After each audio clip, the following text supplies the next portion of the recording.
Assalamualaikum warahmatullahi wabarakatuh. Perkenalkan, nama saya Muhammad Salaman. Dan saya Muizatillah. Saya penyaji ke-1. Saya penyaji kedua. Di sini kami akan menjelaskan proses sesme dan pengaruhnya terhadap kehidupan. Abstrak. 1. Terjadinya gempa bumi sesme merupakan getaran pada permukaan bumi yang diakibatkan oleh peristiwa pergerakan lempeng tektonik. Gempa tektonik peristiwa meletuskan gunung berapi, gempa vulkanik, dan peristiwa runtuhnya suatu tebing atau gua. Gempa runtahan. Saat gempa tersebut terjadi maka dapat merusak segala sumber daya yang dibutuhkan di dalam kehidupan. Menimbulkan korban jiwa akibat terjadinya seisme, maka peristiwa tersebut dapat berakibatnya korban jiwa seperti tertimpa runtuhan gedung atau bangunan. Menimbulkan korban materi selain korban jiwa akibat peristiwa seisme juga dapat menghasilkan korban materi seperti kehilangan rumah, tempat tinggal, tempat pekerjaan, dan kehidupan akan menjadi terganggu.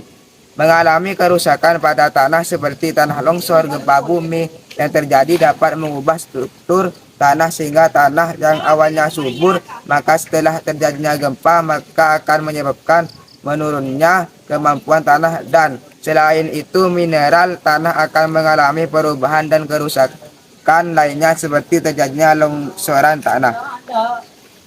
Bab 1. Pendahuluan. Latar belakang. Indonesia merupakan salah satu negara yang banyak wilayahnya rawan akan bencana alam. Fenomena atau bencana alam paling dahsyat ketika musibah gempa bumi yang diikuti oleh tsunami melanda Aceh dan menelan banyak korban jika jiwa maupun materi. Tapi bagaimana sih sebenarnya gempa bumi atau dikenal pula dengan proses seisme itu terjadi? Dan apa pula pengaruhnya terhadap kehidupan manusia? Seisme atau gempa bumi pada dasarnya merupakan getaran yang terjadi di permukaan bumi akibat pelepasan energi secara cepat. Bencana ini disebabkan oleh gelombang elastis yang merambat ke permukaan bumi akibat energi yang dilepaskan oleh sumber gempa di bawah permukaan tanah. Semakin besar energi yang dilepaskan, maka semakin kuat pula gempa yang ditimbulkan. Rumusan masalah. Dapat mengetahui faktor penyebab seisme. Tujuan penelitian. Dapat mengetahui dampak seisme terhadap kehidupan. Bab 2. Pembahasan.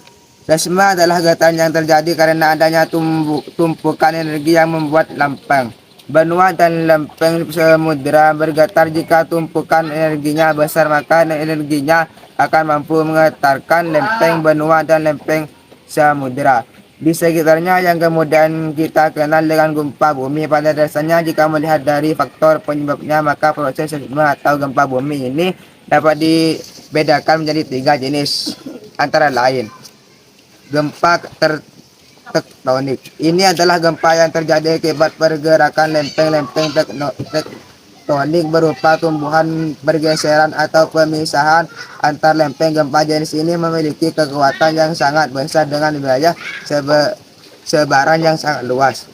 Penyebab gempa tektonik yang kuat sering terjadi di sekitar tapal batas lempengan-lempengan tektonik. Lempengan-lempengan tektonik ini selalu bergerak dan saling mendesak satu sama lain.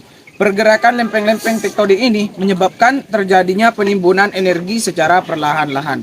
Gempa tektonik kemudian terjadi karena adanya pelepasan energi yang telah lama tertimbun tersebut. Gempa tektonik biasanya jauh lebih kuat getarannya dibandingkan dengan gempa vulkanik. Maka getaran gempa yang merusak bangunan menyebabkan oleh gempa tektonik.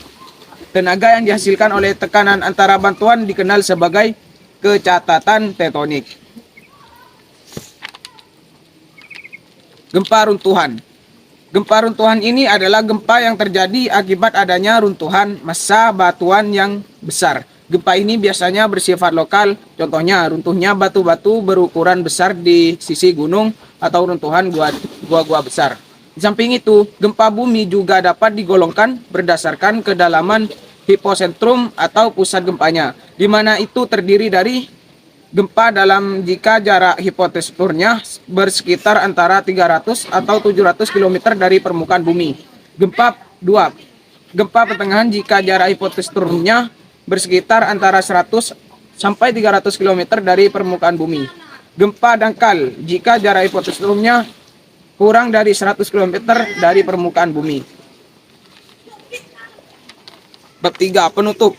Kesimpulan. Dahsyatnya dampak yang diakibatkan oleh gempa mengakibatkan fenomena alam ini digolongkan sebagai salah satu bencana alam yang harus diwaspadai. Salah satu dampak dari gempa bumi yang sangat merugikan adalah tsunami, di mana daya rusak yang diakibatkan gelombang tsunami akan semakin kuat di daratan, sehingga bukan hanya menelan korban jiwa juga kerugian material. Selain tsunami, gempa bumi juga dapat mengakibatkan sejumlah dampak lain yang dapat dikategorikan menjadi dua, yaitu dampak fisik dan dampak sosial. Dampak fisik akibat gempa antara lain rusaknya fasilitas umum, tanah longsor, rusaknya bangunan-bangunan, dan jatuhnya banyak korban jiwa. Selain beberapa dampak fisik tersebut, gempa bumi juga mengakibatkan sejumlah dampak sosial seperti kelaparan, kemiskinan, dan penyakit trauma. Sekian dari kelompok kami. Wassalamualaikum warahmatullahi wabarakatuh.